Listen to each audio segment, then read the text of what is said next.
Today we are going to be making our French toast. The learning targets for today are, again, learning how to use the stove and also learning how to follow directions on a recipe. Now, for the recipes, just a reminder, your ingredients are listed at the top and the directions underneath. Now, the recipe is for 2 people in that it gives 2 slices of French toast, but certainly now you are going to be making the full recipe today, and it just that you get to have 2 slices of French toast. Of course, if you want to make it for your family, feel free to double or triple the recipe, okay? All right, so first thing you're going to do, if you look at your recipe, is do number 1 first, which is heat your frying pan. So we want to preheat it, just like we did last time with the framed eggs, at about a medium heat again, okay? So I want you to get familiar with using your stove to find that nice temperature of medium heat so it doesn't burn or that it just takes too long to get golden brown. So same idea as last time. So I'm going to turn mine on to a medium heat. Number 2 says break egg into a small bowl. I always like to break my egg first into a custard cup just to check for eggshells. Give it a good smack on the counter and then put your thumbs in there and pull apart. Check for eggshells if you have any. And looks good. I'm going to put it in my little bowl. And I'm going to beat that with a whisk. Now, this is my whisk. I love this tool. It's one of my favorite tools in the kitchen. It is used for, you can beat egg whites, you can whip whipping cream, it gets rid of lumps and gravy. Fantastic tool. Now, this is stirring, this is whisking. Whisking is a very quick back and forth motion like this. And then when you stop, just tap it on the side of the bowl, like that, to release any of the trapped egg yolk. Now to that, I'm going to add the remainder of ingredients. Now 50 mils of milk. This is called a liquid measuring cup. It's got a little spout. This is the proper utensil to use when you're measuring liquid. Okay, the 50 ml line is the first line on the small liquid measuring cup if you have it. And just a reminder, just to, when you're measuring, bend down and make sure that it's on the 15 ml line. If you just go like this, you might not be able to have an accurate measurement. So make sure you bend down and check to make sure it's about 50 mils, okay? Now that's going to go in with your egg. A little bit of salt, ½ ml. Now to get ½ ml, you're going to use your 1 ml, half full. And so just tap it in.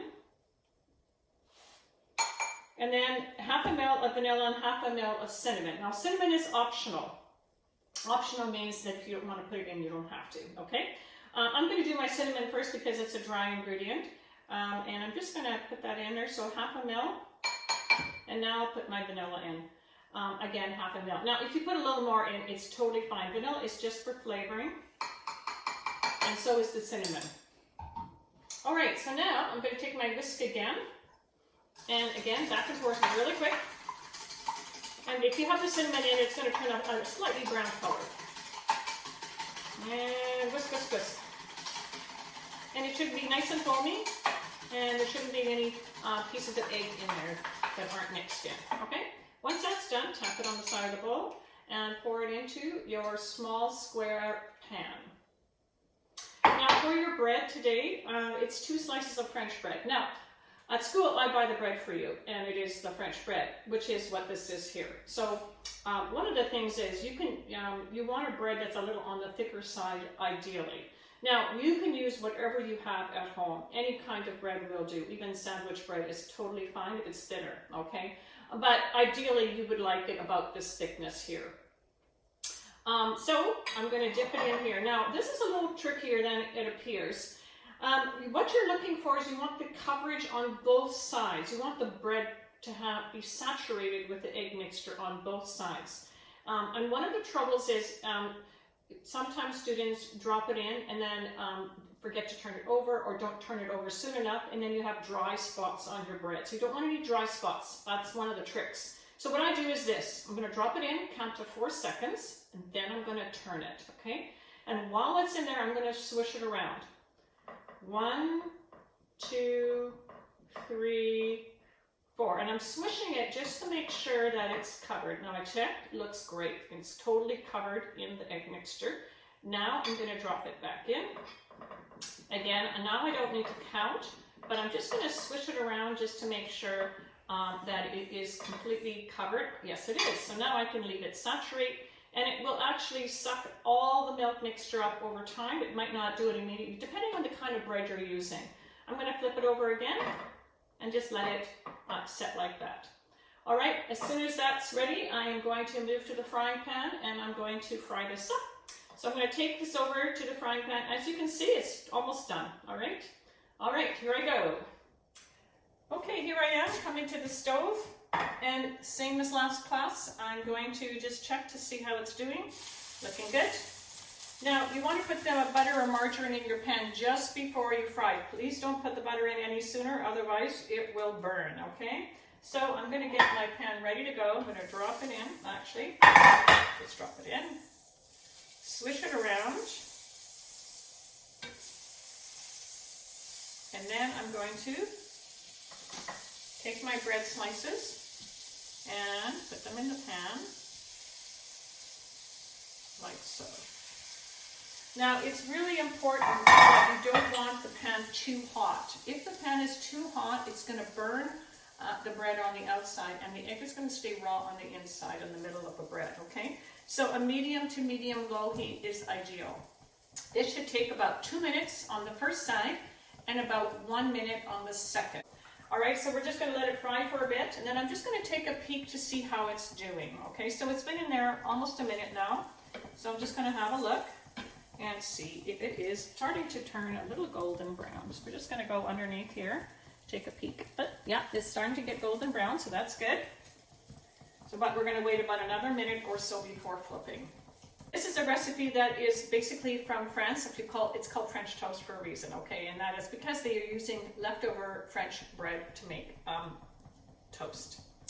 Okay, so I think we're just about there. Let me just have a peek. Oh, it's looking perfect. All right, so I'm going to flip them.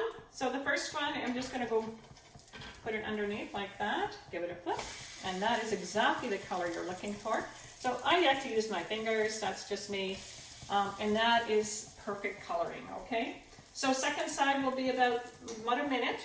What you're looking for doneness is this. Again, when you press on the middle of your French toast, it should bounce back, okay? If it stays depressed when you press on it, then you know it's not done, okay? You don't want raw French toast. Usually at school, I go around and I check to make sure that it's cooked through. So perhaps you could get maybe a parent or a sibling to help you just to make sure it's not raw if you're not sure, okay? Because I don't want you to eat raw French toast. All right, we're almost there. I'm just going to check the color again. Yeah, it's looking great. Yeah, I think we're good. I'm going to press on it. It's bouncing back, which is great. And when you're finished, make sure you turn your element off. Okay, so I'm going to turn that off. And now I'm going to do the plating. All right, here it is, ready to go. And I'm going to take it off and put it on my plate. So make sure it's golden brown and cooked through in the middle. And then the garnish or the toppings. I have icing sugar in here. At school we use a sieve, but this one works great. Just a little bit of icing sugar. And then I'm using agave syrup, but you can use maple syrup, any kind of syrup you want. I'm just going to show you how to drizzle it on to make it look pretty, okay? So you just want to go like that, and it just makes that nice finishing touch. And there you have it, homemade French toast. Happy cooking!